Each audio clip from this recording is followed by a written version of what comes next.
السلام عليكم. وصفتنا اليوم صيفية بامتياز، طرطة اللي كتجي باردة غزالة بزاف، اللي ذاقها عندكم أكيد غادي يطلب المكونات ديالها لأنها فعلا رائعة، كتاخذكم لعالم تاني. لذيذة بزاف، كتبرد عليكم مع هاد الحرارة. مكوناتها اقتصادية بزاف وما كتاخدش منا وقت كتير. ضروري أنكم تتابعوا الفيديو للأخير باش تعرفوا على المكونات والطريقة. ما نسونيش من لايكاتكم وتعليقاتكم الزوينه. واذا على بركه الله هنا في الهشوار ديالي غادي نوضع هنا واحد 6 علب ديال هاد البسكوي.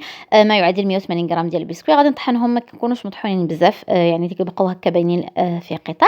صافي غادي نجيب واحد 3 ملاعق كبيره ديال الحليب وغادي نجمع بها هاد البسكوي ديالي. كيف ما غادي تلاحظوا معايا كنبقى هكا نحاول انني يعني نمزج مزيان هاد المكونات حتى كيتشرب او كي ندمج البسكوي مع الحليب. صافي كنجيب السيركل ديالي على هذا الشكل وغنوضعو مباشره في طبق التقديم، وهكا كنوضع فيه البسكوي. كنحاول انني نضغط عليه مزيان هكا مهم شي هكا ملعقه او كاس. نحاول نضغط مزيان باش هذاك القطع ديال البسكويت تشد مع بعضياتها. صافي غادي ندخلها للثلاجه وندوز باش نحضر الكريمه اللي غادي نحتاج فيها واحد نصف لتر ديال الحليب مع ملعقتين او 3 ملاعق عفوا كبيره ديال السكر، 3 ملاعق كبيره ايضا ديال نشا الذره، مع كيسين ديال فلون بنكهه الشوكولا.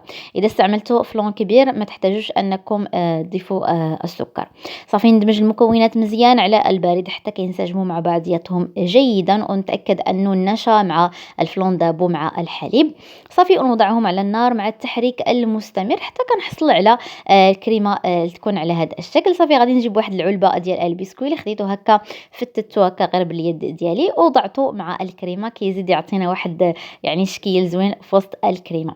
صافي مباشره غادي نجيب البسكوي اللي وضعته هكا في القالب في الاول، وغادي نفرغ فيه هاد الكريمه. كيف ما غادي تلاحظوا معايا فالطريقه موضحه وباينه.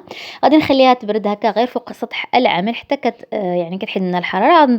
ندخلها للثلاجه تقريبا واحد المده ديال ساعه. صافي هنا غادي نجيب هاد دائما مع نفس البسكوي وهكا كنزين به الوجه ديال الطرط ديالي، وندوز باش نحضر اخر طبقه اللي غادي نحتاج فيها واحد الكاس ديال الماء مع ملعقه كبيره ديال السكر او ملعقتين حسب الذوق ديالكم، وواحد الفلون بنكهه الشوكولا. صافي نمزجهم مزيان على البارد ونوضعهم على النار مع التحريك المستمر حتى كتغلي عندي هاد او يغلي عندي هاد الخليط، ومباشره غادي نفرغوه هكا فوق من طبقه ديال الكريمه.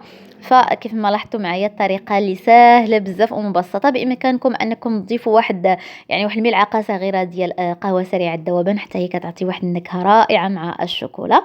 صافي المهم انتم والذوق ديالكم. وغادي نخليه ايضا يبرد غير فوق سطح العمل. عاد غادي ندخلو للثلاجه باش يزيد هاد الطرطه ديالي تبرد مزيان وتشد في راسها. صافي هنا بعد مرور تقريبا واحد الساعه في الثلاجه غادي نخرجها على هذا الشكل وندوز هكا السكين في الجوانب باش نتاكد ان ما لاصق حتى شي حاجه في السيركل. صافي ونزول السيركل ديالي بكل سهوله. كيف ما لاحظتوا معايا بمكونات اللي بساط وطريقه اللي ابسط حضرنا اروع طرط غادي يعشقوها الاطفال ديالكم وغادي تبرد عليكم في هذه الحراره. وان شاء الله تحمر لكم وجهكم مع ضيافكم. نتمنى انكم تجربوها وتردوا عليا في التعاليق. ما تنسونيش من اللايكات ديالكم، وايضا تبارطاجيو مع العائله والاصدقاء لتعم الفائده. نشكركم على المتابعه، بصحه والراحه.